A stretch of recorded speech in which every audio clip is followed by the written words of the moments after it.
Om Asato Ma Sadgamaya Tamaso Ma Jyotirgamaya Mrityurma Amritam Gamaya.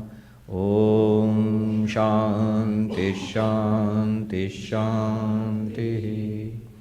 Om. Lead us from the unreal to the real. Lead us from darkness unto light. Lead us from death to immortality. Om. Peace, peace, peace. Good morning. Good morning. Not as nice a morning as yesterday, but still, nevertheless, every Vedanta morning is a good morning. This morning, our subject is the ultimate truth, nothing less. This relates to a verse from the Mandukya Karika. Last week, I spoke about the Mandukya Karika, the first chapter. The talk was based on the first chapter. Today's talk is based on the second chapter, and specifically from only one verse in the second chapter. The verse goes like this. Na nirodho na cha utpatti, na baddha na cha sadhaka, na mumukshu na vai muktaha, ityesha paramarthata. What does this mean? Gaudapada, the composer of these verses, he says, there is no origin of this universe, no cessation, no creation, no destruction of this universe. There is nobody who is in bondage. There is nobody who is a spiritual seeker, who is doing spiritual practices. There is nobody who is seeking liberation. And indeed, nobody who is liberated. This is the ultimate truth. The highest teaching, the ultimate truth, ityesha paramarthata. Now this does violence to our way of thinking. This is really, really radical. What does it mean? What are its implications for our spiritual life? That is what we shall take a look at today. The subject is taken from the title of the subject is taken from the verse itself. This is the ultimate truth, ityesha paramarthata. All this will make sense only if we remember that this is from the Turiya point of view. Remember last time when we introduced the theme of the Mandukya Upanishad, the Mandukya Karika. Like all Vedanta, like all Upanishads, it teaches us that our reality is the ultimate reality. God is our own reality. You are Brahman, this is the ultimate reality. And the Mandukya Upanishad gives us a specific way of understanding this. It says that if you examine your own experience, you will come to this truth directly. What is this experience? The Mandukya Upanishad guides us. We have three kinds of experiences in our lives. A waking experience, we have a dream experience, and we have a deep sleep experience. It's common to all of us. And the Mandukya Upanishad claims that if you examine this experience which we all have, you will come upon the real truth about yourself. It says that you have a fourth aspect, so-called as fourth aspect. Actually, that is the one reality. Calls it the Turiyam, literally the fourth. This fourth is actually the one reality which appears as the waker and the waker's universe. This one. As you, in your dreams, the dreamer and the dream universe. As you, the deep sleeper and the blankness which you experience in deep sleep. All three are appearances in that fourth one, the Turiyam. That fourth one alone appears in all these three forms. In the gross aspect as this physical universe, as you, the experience of the physical universe and the physical universe. In its subtle aspect as you, the dreamer, and your dream experiences. Why is it subtle? Because it's in the mind. And in what is called the causal aspect. Why is it called the causal aspect? I'm not going to go into that all over again because we did that last time. The causal aspect is the deep sleep. You experiencing the blankness, the darkness of deep sleep. All of these are appearances. They appear and disappear in one consciousness, which is the Turiya, which is your real nature. Right now, you think of yourself as this person. This seems to be the indubitable truth for us, that I am this person. What Vedanta claims is, if you investigate in this method of the waking, dreaming and deep sleep, if you investigate, you will come across the real you. Not this person, but the witness of this person, the Turiya, in which this person is arising, shining and falling again. From that Turiya perspective, Gaudapada composes this verse. You see, what is religion and spirituality? What does Vedanta, indeed any religion, Buddhism or even the theistic religions, Christianity, Islam or Vaishnavism or Shaktism, all of them, what do they tell us? We are in suffering. We are in samsara. The word used is baddha. We are in bondage, in suffering. The language used may be different. Some may say you're bound by your karma, others might say you're bound by the original sin, whatever. But we are in suffering.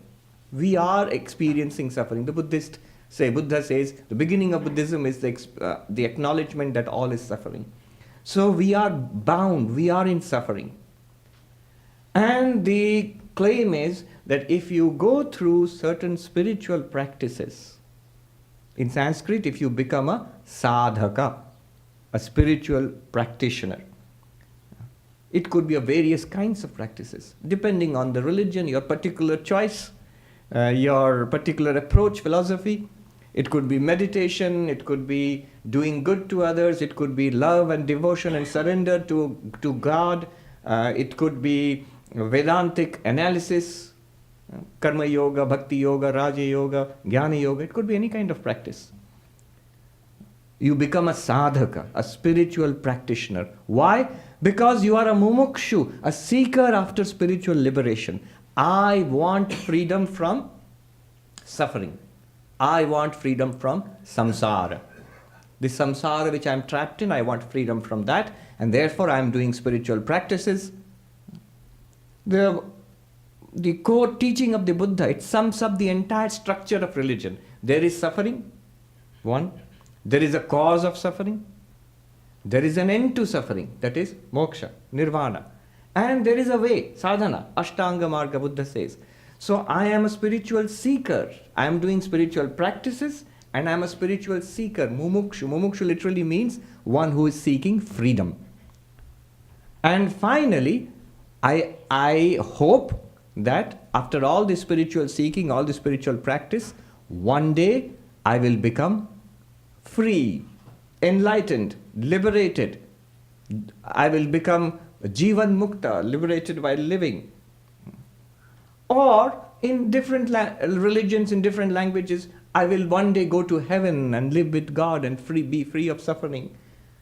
So this is the structure which we have been taught, which every religion teaches us.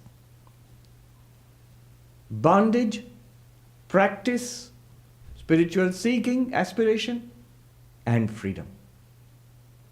And here comes Gaudapada and says, there is nobody who is in bondage, there is nobody who is practicing spiritual practices, there is nobody who is a spiritual seeker. And how do you account for those who are supposed to be free, enlightened persons?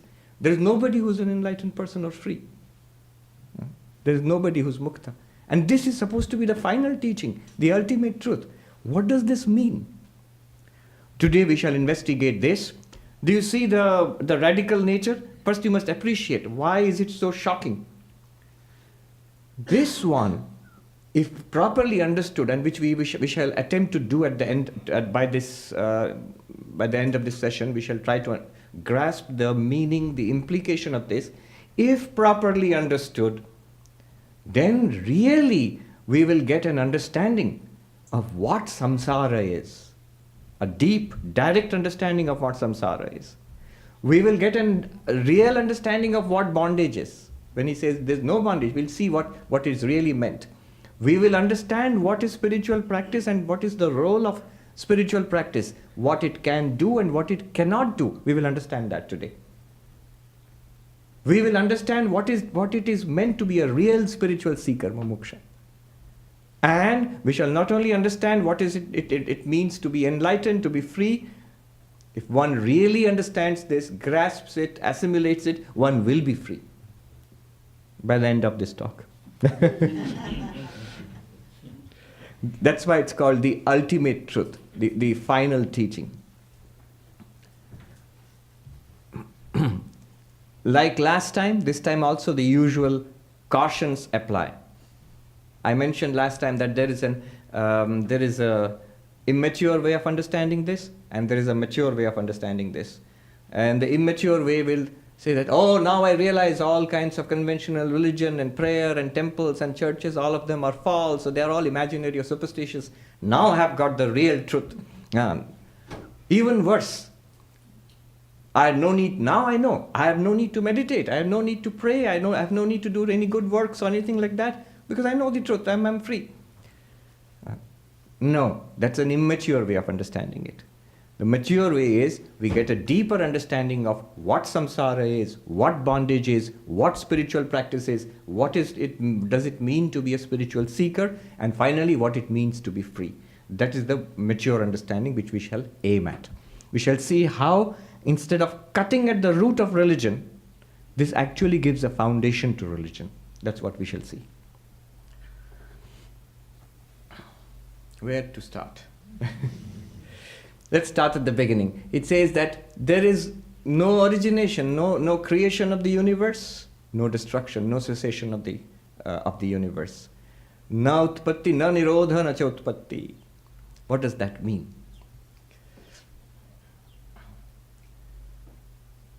We will approach it in different ways in Advaita. Let's take them one by one. Let's take a simple example, which I've used often. From a clay, a potter fashions a pot, makes a pot, right? So our normal way of saying this is that the potter produced a pot. But if you examine the pot, what do you find? When you touch it, you find you are touching clay. When you see at the top, it is clay. When you see the bottom, it is clay. Inside, it is clay. Outside, it is clay. When you weigh it, it is the weight of the clay. I mean, you might say there's water there and other things there also, but fine. In principle, it's the weight of the clay. The substance is the clay. It was clay to begin with, it's still clay. What has changed is a form. It's a new form which has emerged. What has changed is a name. Earlier you called it a lump of clay.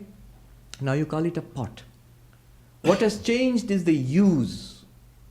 You couldn't store water in a lump of clay. Now you can put water or milk in the pot. Name has changed, form has changed, use has changed. Nama rupa vyavahara in Sanskrit. But the substance, the reality is still the same. If you are not convinced, ask yourself the question. Suppose I take the clay away. You say that a pot has been produced. I say, okay, keep the pot, give my clay back. Keep the pot, keep your pot, give my clay back. You cannot do that. There's this joke. A scientist goes to a philosopher and says that you don't need God anymore. We have produced life in our laboratory. And the philosopher says, really? Let's show me. And the scientist says, come to my lab, I'll show you. First you take a little bit of clay, a little bit of earth. And the philosopher says, get your own earth first. God made that earth. So if I ask for the clay back, you'll have no pot at all. Now, can we say that no real second thing has been produced? The first thing is the clay. Apart from the first thing, the clay, there is no real second thing which has been produced. Though the name has changed, though the form has changed, though I admit, though the use has changed. But substantially speaking, there is no new thing which has been created. The thing, the substance, the reality is still the same. In the same way, Advaita says, Sat, pure being, existence itself, with different names and forms, appears as this samsara. When the samsara appears, when we see this samsara, then, just like the production of the pot, You cannot say a new thing has been created. It is that being itself, Sat itself, existence itself, that isness itself, which manifests now as planets and stars and quarks and protons, as whales and human beings. All of these are names and forms, a network of names and forms drawn upon that primal isness, the being. Sat. Sat means pure being. That pure being you are. The Upanishad says, Tat Tvam Asi, that thou art. You always were that, you are that, and you will continue to be that. Maya just draws a network of names and forms over you, and including this particular body and mind, and we say, I am this body and mind. Here is a universe that has been created. But as far as the substance, the reality is concerned, it's still that primal isness, Sat. Another way of understanding this is, in a material world, the matter is, the clay for example, is shaped into a pot. But when you come to your inner world, the world of consciousness, of awareness, consciousness does not have to be shaped into something. Things just appear in your consciousness. For example, when the classic example in which a man mistakes a rope to be a snake. In a darkness, he sees something and thinks, it's a rope actually, but he doesn't know it's a rope. He thinks by mistake that it is a snake. All right? And later he realizes it's not a snake. It was my mistake, it's a rope. Now let me ask you the question. Was the snake born? Did it emerge from an egg? Did it wriggle on top of the rope? And when you saw that it's a rope, did it die and it had to be buried or something? No. The snake, you will say, no, the snake was never born. It was not created. It was not produced. It did not die. Rather, it appeared, and that too by mistake. And once the mistake was corrected, it disappeared. The claim in Advaita Vedanta is this entire universe which we are experiencing. How do we experience it? Waker's world, this one. The dreamer's world, when you sleep and dream. And the deep sleep darkness. These are the three types of experiences which we have, variations. All of them appear and disappear like the snake in the rope. They appear and disappear not on a rope, on you, the consciousness. That consciousness is a Turiyam. Can you really say, just like the snake was never born really, never died really, this universe which you experience, you are experiencing it in your consciousness. In your consciousness, no universe is born. It appears. No universe is produced. No universe actually evolves there. It appears, it is experienced, it disappears. Do you see now how it begins to make sense when Gaudapada says there is no origination, there is no cessation of the universe? This play of consciousness and matter, it's very interesting if you take the different points of view. Quickly, let's take the material. I'll go through the entire range of views you get in Indian philosophy. The materialist point of view, which is of course very popular. It's the most popular point of view at that time in ancient India and today in 21st century in Manhattan too. What is the materialist point of view? Consciousness is produced out of matter. So matter and energy and all, they evolve into living matter, bodies, into nervous systems and brains, and somehow mind and consciousness are produced by the brains and nervous systems. So consciousness emerges out of matter. This is the materialist point of view. In ancient India, these people were called Charvakas. The materialist point of view is consciousness, mind, consciousness, awareness, sentience. These are epiphenomena. They, like you burn a candle and light and heat emerges from that. Similarly, when the biochemical reactions are going on in the body and the brain, consciousness somehow, the operative word is somehow. Till today, the doctors, neuroscientists, nobody knows how. They're working hard on it. And they've called it the hard problem of consciousness. I often mention this. David Chalmers here, who is in NYU, the Mind, Brain, Science, Consciousness unit, he coined the term, the hard problem of consciousness. How can an objective piece of matter, the brain, nervous system, how can it generate a completely different thing called a subjective first person experience? We don't know. We just don't know.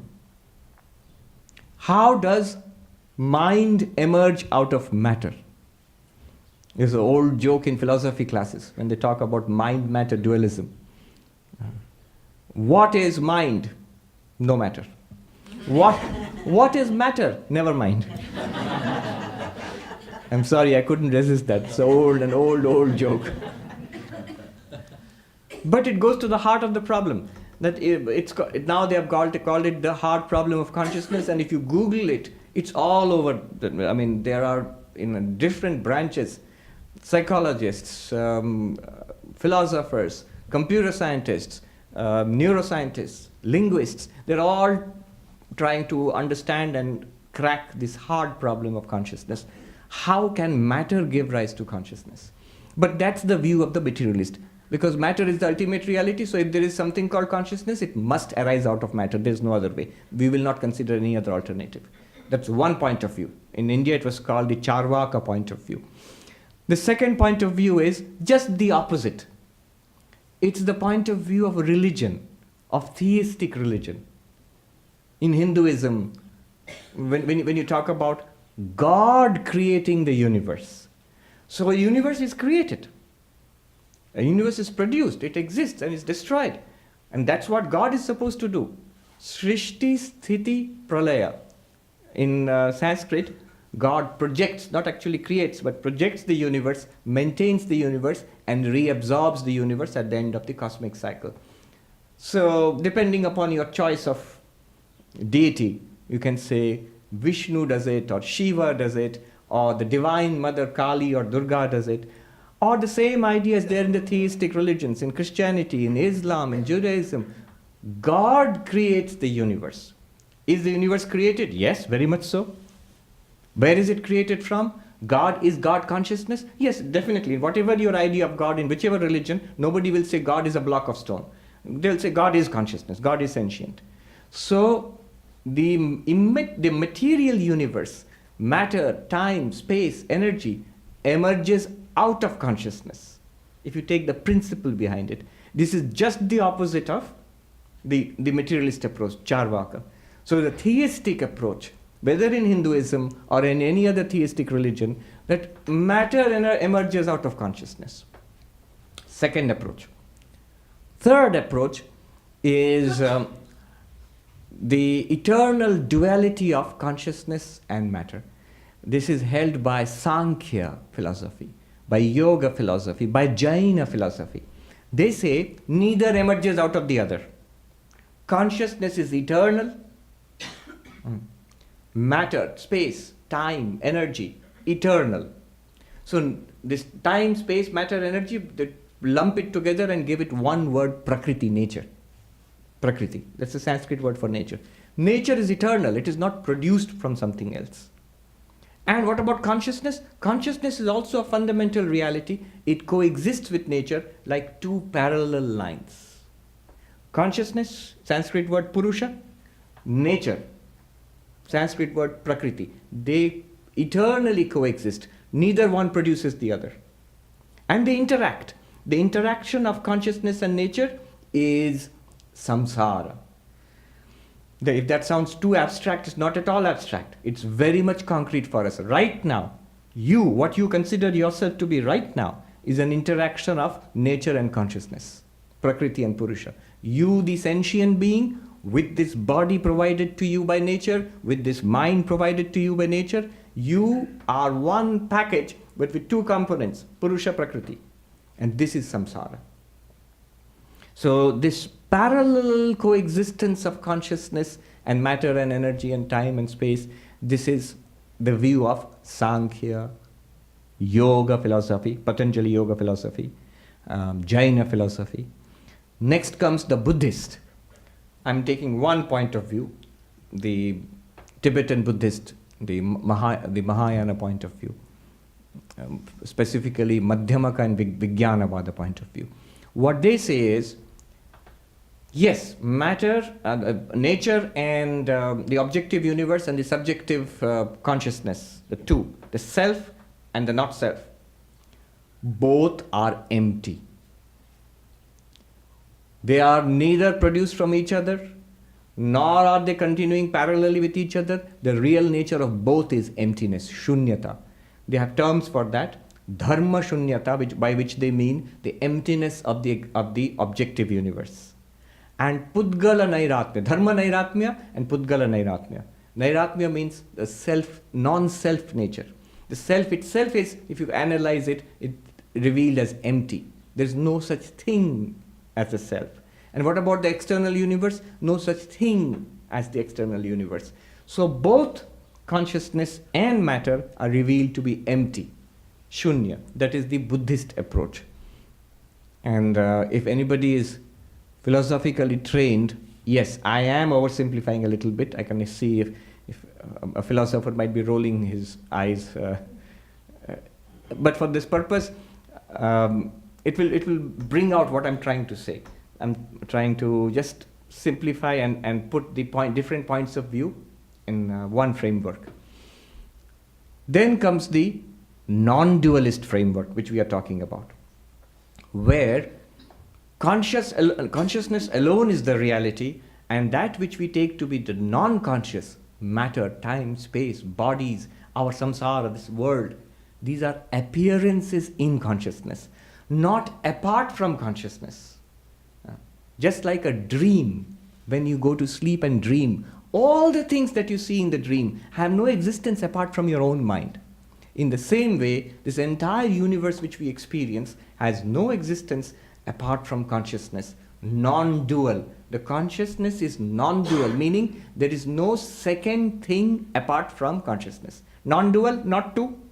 So there is no second thing apart from consciousness. If this non-dual consciousness is somehow regarded as the other, as a non-dual reality, then you get Kashmiri Shaivism, which talks about the Parama Shiva, Prakasha Vimarsha Swarupa, of the nature of light, of consciousness, Prakasha, light like consciousness, and reflectivity, self-awareness, Prakasha Vimarsha Swarupa. Of course, in Kashmiri Shaivism also, Shiva is your real nature, but that's not so stressed so much as the Shiva nature is stressed. Or you can get another variety of non-dualism, which is what we are talking about, which is what Gaudapada is talking about. You are that non-dual reality. You are that consciousness, that Turiya.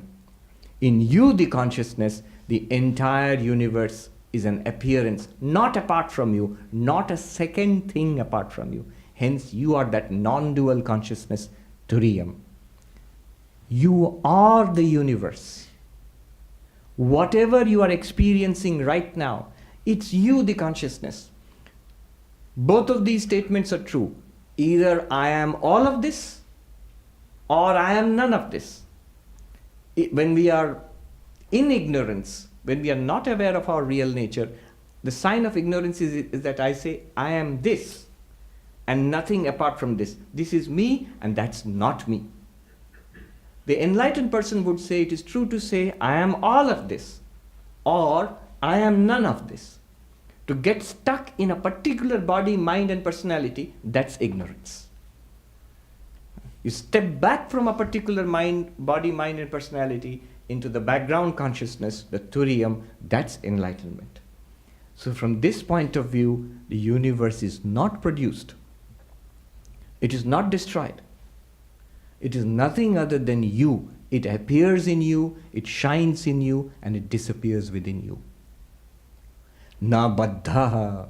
There is no one who is bound. I am bound. By every account, I am this person, I am bound by the body, I am born, I am aging, I am subject to disease, ill health, I am subject to death, I am subject to 1,000 disappointments and hurts. I am bound on all sides. I have so many desires, only a fraction of which I can fulfill. And even if I fulfill them, I do not get the satisfaction I was expecting. I am bound and limited on all sides. How can you say I am not bound? Gaudapada boldly says, you never were bound. You are not bound, you never were bound, neither can you ever be bound. How is that possible? He said, just take a look at the things which you say bind you. Are you bound by the body? Are you not the consciousness which witnessed the little baby's body, the child's body, the teenager's body, the young person's body, the middle-aged person's body, the old person's body? The body keeps on changing. Can you hold on to anything? Can you hold on to a particular age? Is that I want to hold on to, what do they say? Forever 16. I want to hold on to that. Forever 16. Or forever, some word, forever 21 or something like that. Forever 21. Oh. It is there. Is it a clothing store or something? Yes, it's a clothing store. So I want to hold on to that. Gaudapada says, neither can you hold on to that, nor can that hold on to you. It came and went. You cannot hold on to it. With whatever amount of yoga and gluten-free you do, it will still go. It comes and goes. Body is old and diseased and infirm and suffering. I don't want this. Don't worry. It will not stay. It will go one day. It will not hold on to you either. Neither the body holds on to you, nor you hold on to the body. The mind, I am the mind, right? No, not really. How many times the mind has woken up in the morning? How many times the mind dreamt? How many times the mind slept? And you are the witness of all of them. The way they teach is very interesting. I'll give you, it doesn't have the same force in English maybe, but I'll still try it. It's very simple, almost homely, but the truths are very profound. The teacher is saying, the Vedanta teacher, are you happy? Tell me, are you happy or are you sad? He says, sometimes I'm happy.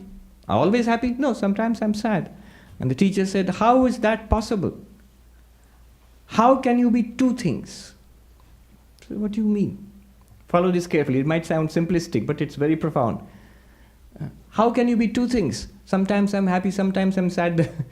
The teacher actually said in Hindi, Kabhi main gaay, kabhi gadha. How is that possible? Sometimes I'm a cow, sometimes I'm a donkey. And then we say, oh, I see what you mean, teacher. Oh, right. And in that sense, what I meant was, not that sometimes I'm happy, sometimes I'm sad, but sometimes there is a feeling of happiness, sometimes there's a feeling of sadness. Now we come to the point. So sometimes there's a feeling of happiness and you own it and you say, I am happy. Sometimes there's a feeling of sadness which arises in you, the same awareness. And you own it and you say, I am sad. And yet, you cannot be both. You are that which was there before the happy feeling came. You are that which was there before the sad feeling came. When those feelings come, you grasp it, you identify yourself with it, clutch it to yourself and say, I am happy, I am sad. No, you are the one which is free of happiness and sadness. You are the one which is the witness of happiness and sadness, witness of their arrival, witness of their stay, witness of their departure. Look at your experience. Is it not true? What sticks to you? Does happiness stick to you? Has it ever till today stuck to you? No. What sticks to you? The deepest misery, the greatest trauma of my life, the greatest cause of regret of my life? No. Every day when I fall asleep, suppose I have a great sorrow in my heart. When I fall asleep, it's gone. When the mind shuts down, the sorrow which it bears also goes away with the mind. And in fact, if I'm honest, in my day, throughout the day, when I'm awake, even this overwhelming sorrow, how long does it stay? It does come and go. I must admit, it comes and goes. It lessens and increases. So, none of them stick to me. You are the one, the Teflon, non-stick, that non-stick consciousness to which the mind does not stick. The body does not stick. In fact, consciousness is never bound. Neither in Sankhya philosophy nor in Vedanta philosophy. In Sankhya philosophy, consciousness experiences a real world. But even while experiencing a real world, consciousness is not bound by the real world. It's like the blue sky. So nice and bright and beautiful yesterday in the morning, now full of stormy clouds racing across the sky. It's still that same sky. Not affected in the least by the clouds. It looks like that. We are affected by it. The sky is not affected by it. You, the consciousness, the Turiyam, you are not affected by the storms in the mind, the ups and downs which come because of the mind or of the body. And they appear in the body like the clouds in the sky, and they disappear back. And the body-mind appearances come in you, the consciousness. They appear in you and they disappear, they melt away within you again. You, the consciousness, you are the experiencer, but ever unaffected. Sankhya philosophy, which accepts dualism.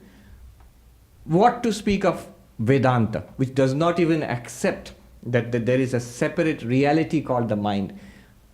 I am so miserable. The Vedantin will say, where is this misery? In my mind. Where is this mind? In my awareness. Is it a real thing apart from your awareness? No. If the mind itself is not real, what to speak of the contents of the mind, the misery, the happiness and the desires? Nothing sticks to you. It arises, shines and disappears in you. Na baddha. Nobody was ever bound by anything in any life, anywhere. How do we get bound, this feeling of getting bound? Again, an example they gave when they teach Vedanta in India. This is the Ganga river is flowing. I've actually seen this. Sometimes a dead body floats past. Sometimes flower garlands float past. Now if you jump into the river and swim mightily and clutch the dead body, the rotting body to yourself and say, I'm so dirty, I'm impure, I'm a sinner. You have clutched it. And then you claim that I have become impure and I'm a sinner, I am dirty. Or the flower garland, you clutch it and you say, now I have touched something purified, was discarded from a temple, I am elevated. Both dharma and adharma, the good and the bad, the elevating and the demeaning, they float past you in the stream of the mind. You are the consciousness sitting on the banks of the river of the mind, watching. Why do you have to jump into the mind and go and clutch that one or this one? And then own up to it and then cry, I am horrible, I am a sinner, I am depressed. Or look at me, I am so religious, I am so pure, I am so good. None of them, they float past you in your awareness. You don't have to clutch any of them. Because we get hold of that and hold it to ourselves and then we cry, I am bound. Consciousness, this is the principle. Consciousness is never bound. It seems to be bound only when it imagines an other within itself and then establishes a relationship with that other. In your dream, how can you be bound? You see so many things and so many people in your dreams, and then you establish relationships with those people and things in your dreams. Then you are bound. But really speaking, all the people that you see in the dream, all the things that happen in the dream, they are you only. They all appear in you and they disappear in you, and they are not really there. They are imagined in consciousness. I'll give you a definition of falsity, a technical definition, but a very powerful definition. It's used in Advaita Vedanta, in advanced Vedanta philosophy. Listen carefully. It sounds complicated, but it's actually very simple and very powerful. The original Sanskrit is this. Swatyanta bhave bhasamanatvam mithyatvam. Swatyanta bhava adhikarana bhasamanatvam mithyatvam. What does it mean? Something which appears in the locus of its absence is defined as false. I'll repeat that again. Appearing in the locus of its own absence is falsity. Explain. Yeah, many of you are getting it. Take the classic example of rope and snake. The snake appears in the rope, but really there is no snake there. So the snake is appearing where it is not there. In the rope there is no snake at all. It's a mistake. But you saw it by mistake, just for a flash maybe. So it appeared in the locus. Locus means the place. The place means that rope. In the place where there was no snake, a snake appeared. That snake which appeared in a place where there is no snake, that snake is a false snake. This world which appears in you, the consciousness, the dream is false. Why? Because it appears in the mind. You are lying down and sleeping. In the mind, many things take place. And you've forgotten that you're sleeping. You think it's a real world and real people and real events. And then you interact with them, establish relationships with them, love and hate. It feels real. When you wake up, your first reaction is, oh, it was a dream. Meaning thereby, it appeared in the locus of its own absence. So atyanta bhava adhikarane bhasamanatvam mithyatvam. This entire universe, the Advaita Vedanta claim is like a dream, like that snake. This entire universe is appearing in the locus of its own absence, which is what? You, the consciousness. After realizing this, when we wake up from a dream, the dream disappears. When you see that it's a rope, the snake disappears. But in this case, this dream will continue, like a blue sky. You know that it's the color blue is not really there in the sky. Once you realize it and look up, you still see the blue sky. Mirage water. Same definition. Water is appearing in a place where there is no water. Swatyanta bhavadikarane bhasamanatvam mithyatvam.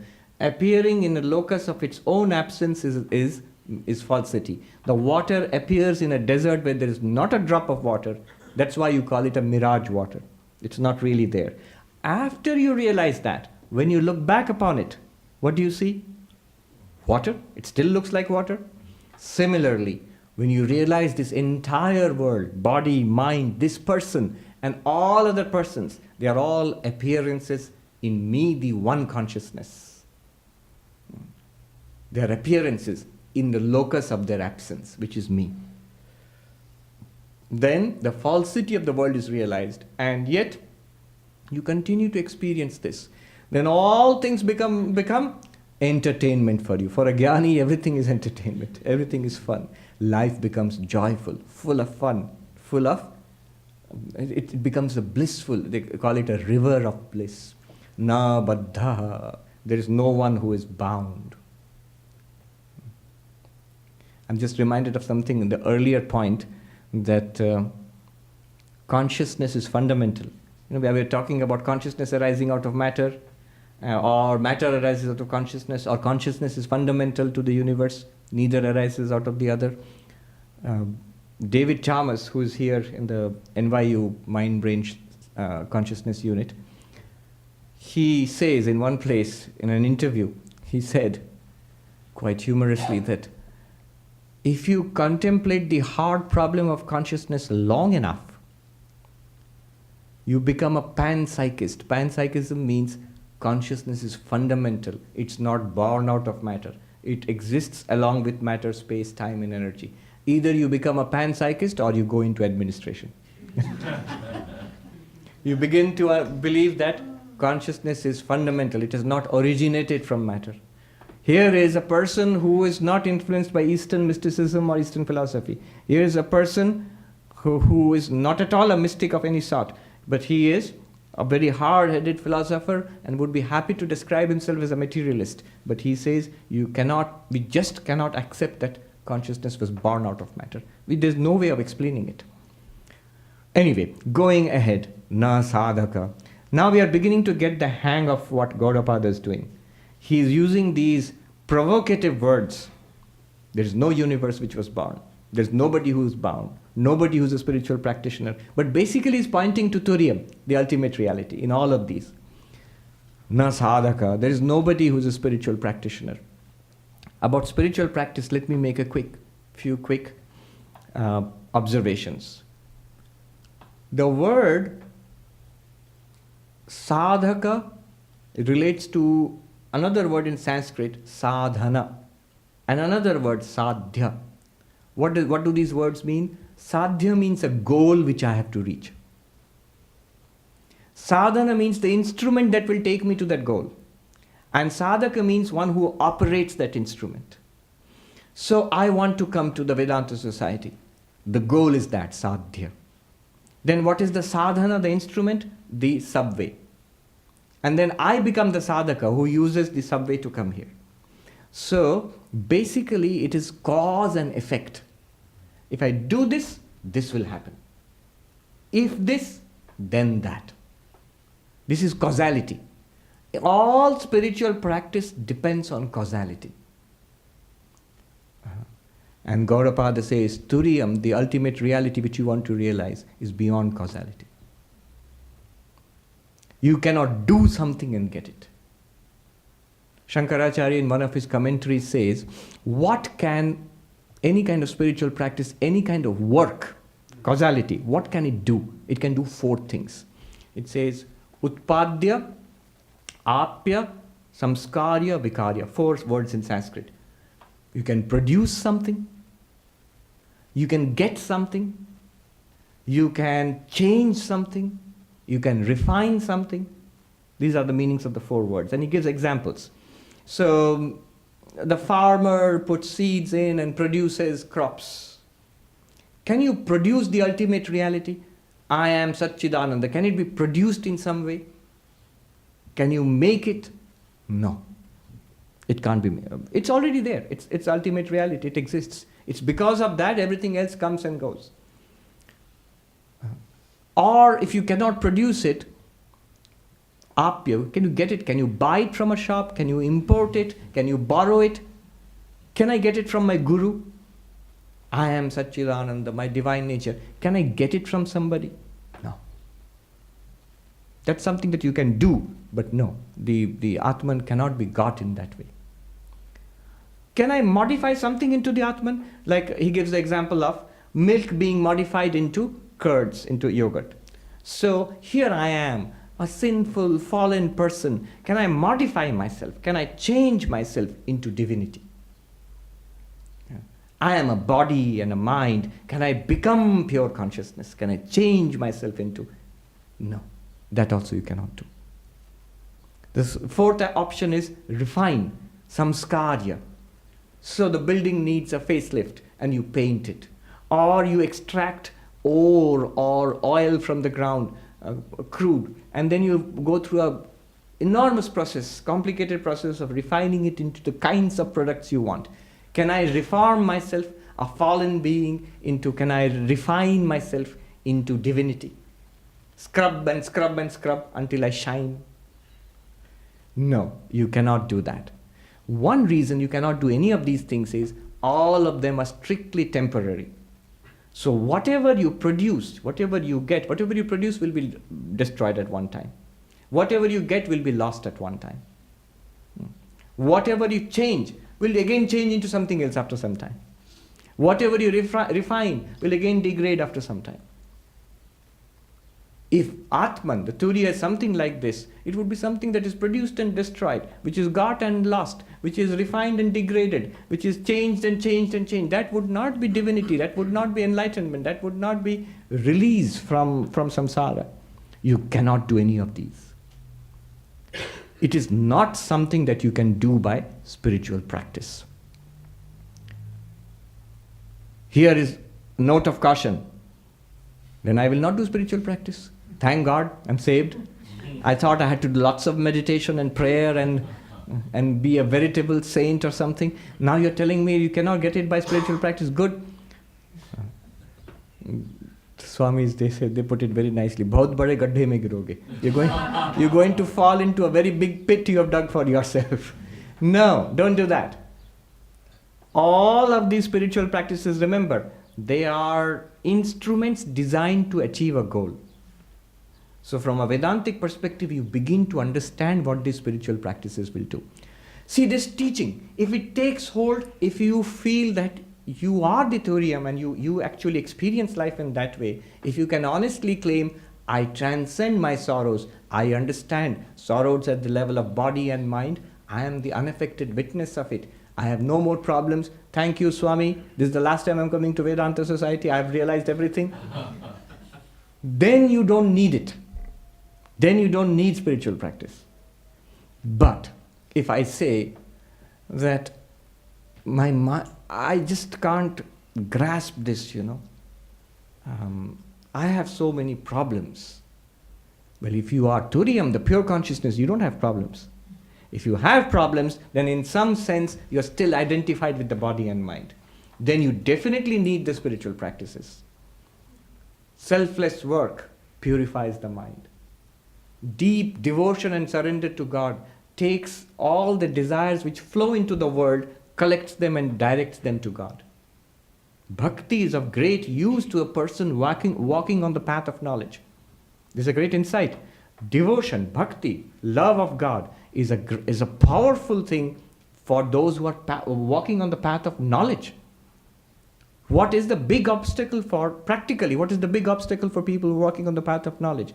Our desires continue to flow out to the world. Desires operate at the level of the heart.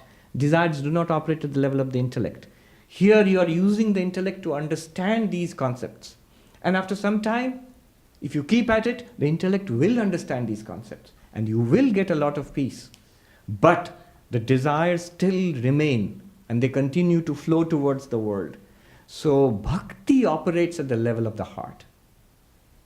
The problem at the level of the intellect is ignorance. Knowledge can cure that at the level of the intellect. But the problem at the level of the heart is desire, greed, lust for the world. The intellect cannot cure that. At least not directly. Love of God can cure that. If all the same desires, instead of world, put God there. Same desires will now flow to God. What is God other than this very Turiyam with a particular name and form? In Sanskrit they are called upadhi. I will not go into that. The idea of God in religion is an indirect way of indicating your own reality. When in Upanishads you say Tat Tvamasi, that thou art. One Swami told us, we keep saying that thou art, but we don't realize how radical a statement it is. You know what it means? That thou art means you are nothing other than God, which means you are not the body. You are not the mind.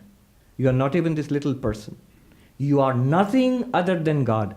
And even more stunning, God is nothing other than you. One Swami in Bengali, he said, Oi tumi chhada kono shala bhagavan nei. Other than you, the real you, there is no rascal called God.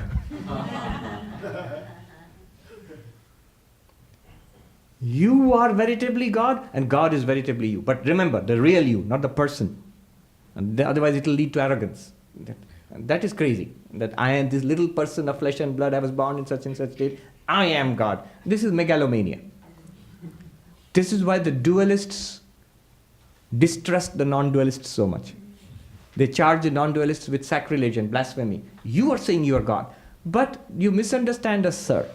I am not saying as a little person. When I say that I am God, I mean all of us. When the enlightened person realizes that he or she is one with God, realizes that everybody is one with God. God, Brahman alone shines in all these bodies and minds. Not only me. So, nacha sadhaka. Na mumukshu. There is nobody seeking moksha. Moksha means freedom. Moksha means freedom. Freedom from samsara. That's the story we've been told. That you are in samsara because of your past karma. You are born in this life. Whatever karma you do now, good or bad, will give you results in future lives. And you keep going through this cycle of birth and death.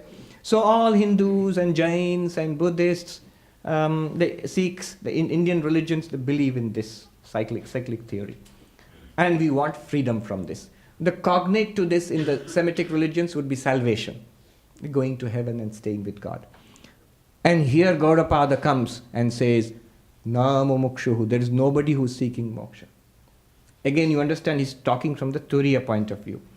Shankaracharya, in his beautiful hymn, Chidananda Rupaha Shivoham Shivoham, I am of the nature of Shiva, I am pure consciousness, I am pure bliss. What does he sing? Na dharmo, na chartho, na kamo, na moksha. The four goals of human life: pleasure, power and wealth, and morality, decency, religion, dharma, artha, kama. And the ultimate goal is moksha. Here Shankaracharya says, I don't want pleasure. Well, all right. I don't want wealth. Okay, you're a monk. I don't even want the conventional morality, goodness, dharma. All right. I don't even want moksha. Why? Because you are always free. You are Brahman.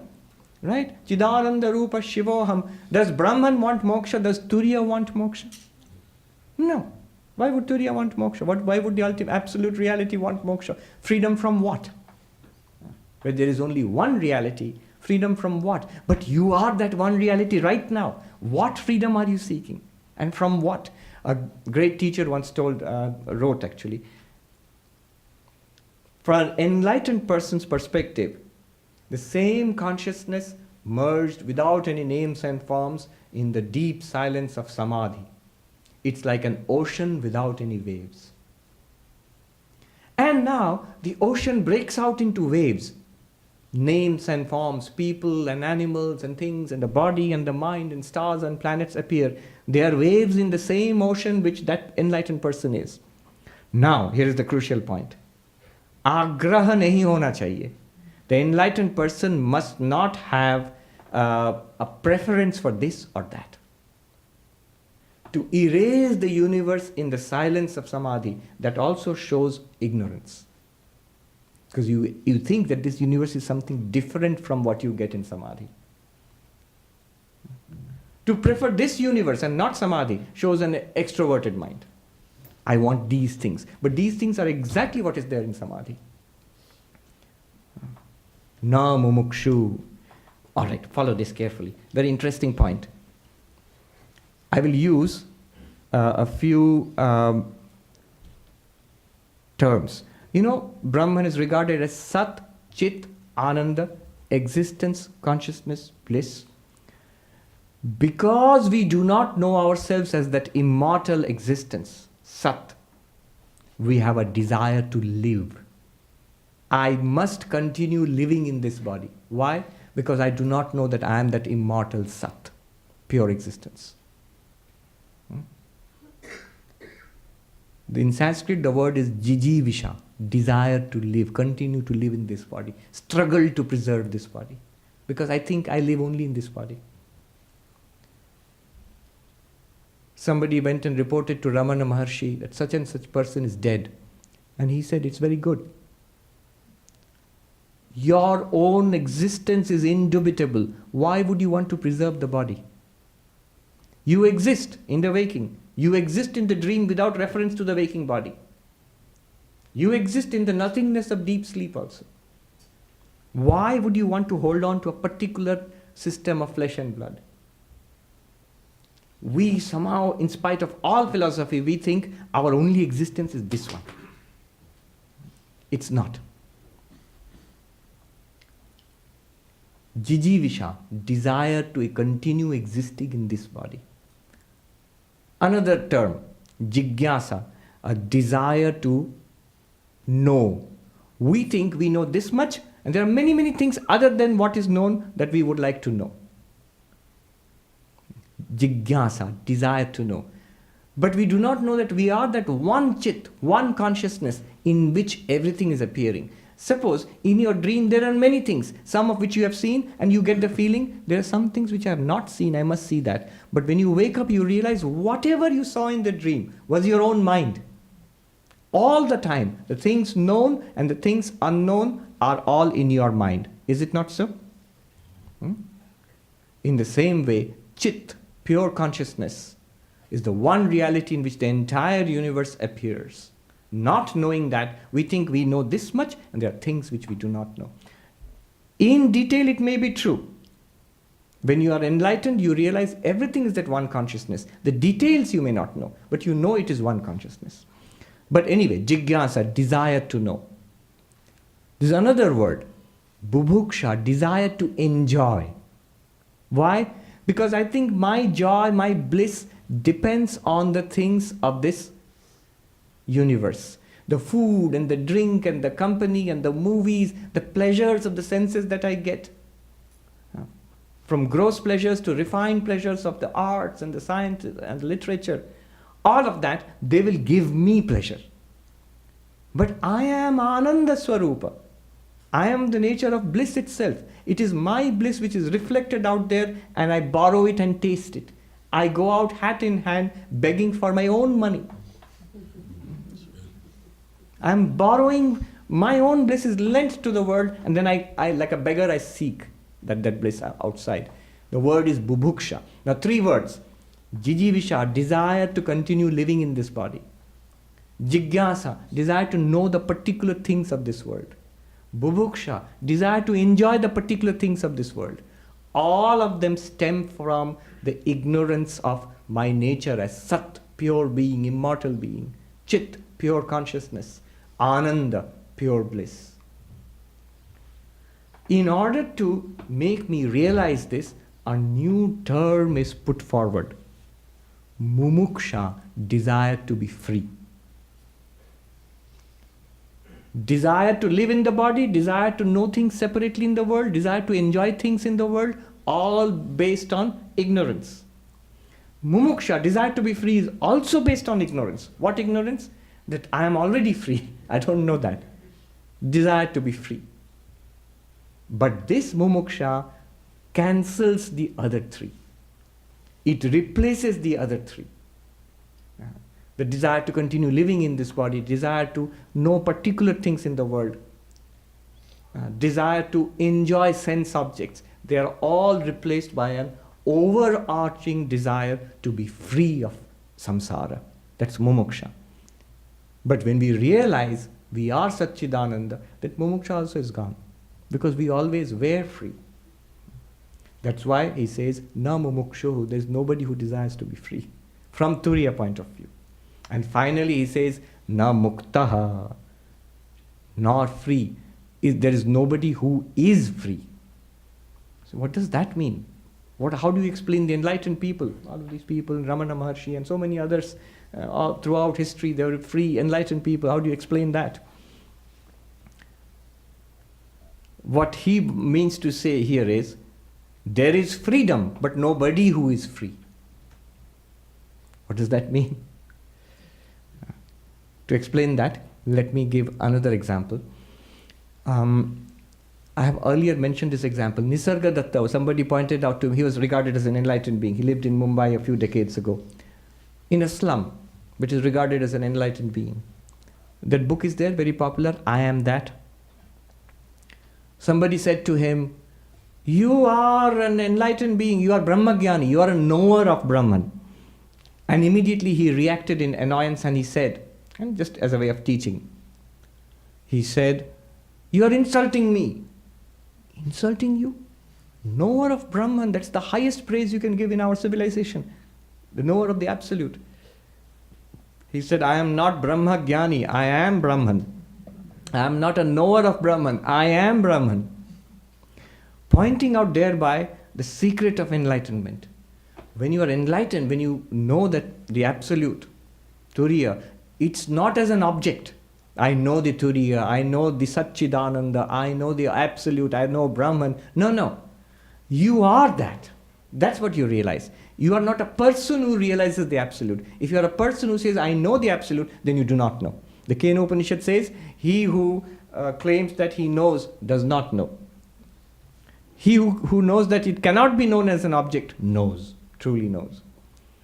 So, you are not a person who lives eternally. You are that eternal existence itself, Sat. You are not a person who knows that ultimate reality. You are that knowledge itself, Chit. You are not a person who enjoys various kinds of blissful experiences. You are that bliss itself. Swami Vivekananda put it directly. Not that it exists, it is existence itself.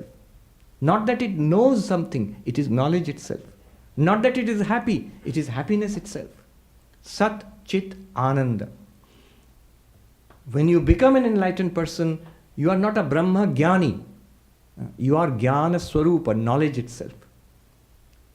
You are not somebody who lives eternally in this particular body. You are eternal existence itself.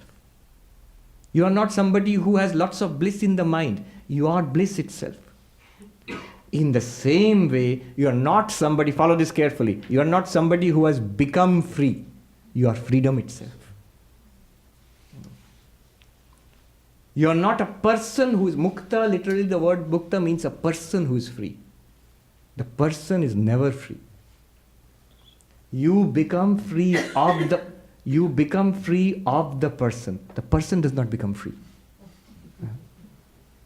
You think of yourself as a person now, you will see when you step back from that into your real nature, Turiyam, you are free of the person. The person will still appear, do its job. Every night it will disappear in deep sleep. And one day in death of the body, that personality also will disappear. But you, the infinite existence, which is the background of the person, you still exist.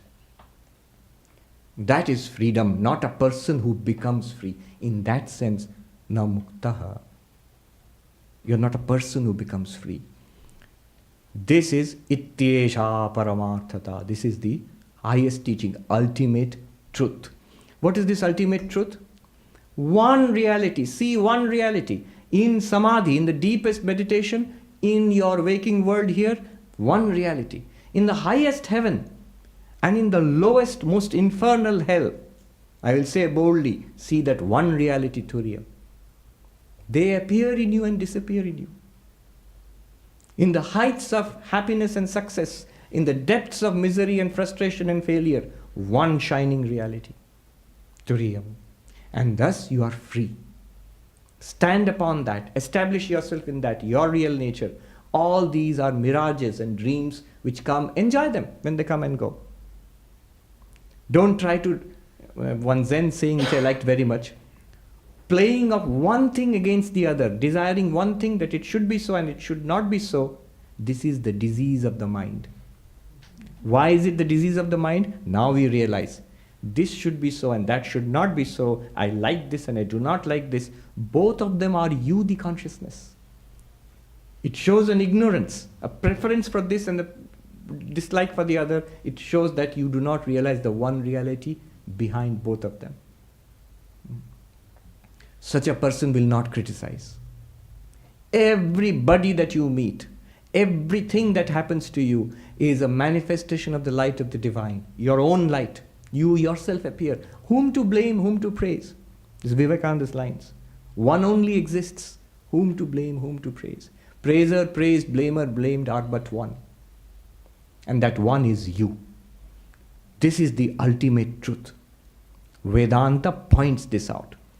And now, if you ask Vedanta, you made everything false. There's nobody, bondage is false, spiritual practice is false, the seeker is false, liberated person is false, everything is false. Then what about you, Mr. Vedanta? Are you true or false? I'm translating as Mr. Vedanta because the Swami originally said, who taught this, he said, "Aur Vedanta Babu, aap kya hain?" Or Master Vedanta, what are you, true or false? And you know what Vedanta replies? I too am false. Then what is the truth? You are the truth. My only job was to show the falsity of the world, Jagat Mithyatva, and point towards the truth which you always were. Having pointed that out, please excuse me now, release me, let me go. I am also false. Don't hold on to me as the truth. Even Advaita says, it's also a methodology to point out the truth, the one truth which you are. Once you have got that, then let this go also. But warning, Vedanta leaves with a warning. Before you realize the illusory nature of the world appearance, before you realize the falsity of the world, before that if you consider me to be false, then you are trapped forever. You're trapped forever. You must use me to dissolve the world problem and leave yourself as the background, the adhisthana, the ground of that appearance. You are the only reality. This is the ultimate truth. I pray to the Lord that may we get this intuition in our very life, make this breakthrough. When once you walk through these doors and you look back upon the world and see it as yourself shining forth, the work is done. In Buddha's, there's Edwin Arnold, the song, It is a beautiful poem he wrote about the light of Asia. No more is birth, no more is death, no more shall delusion weave her charms. I have known thee, this delusion of the world. Thy rafters and the roof of magic and spells, it's broken forever. I see the truth now, I am the awakened. I'm paraphrasing. His original words were much more beautiful. May we all get to say that in this very life itself. Realize the truth which is already ours. It's already ours. It exists now in full measure, right now. We just have to see it.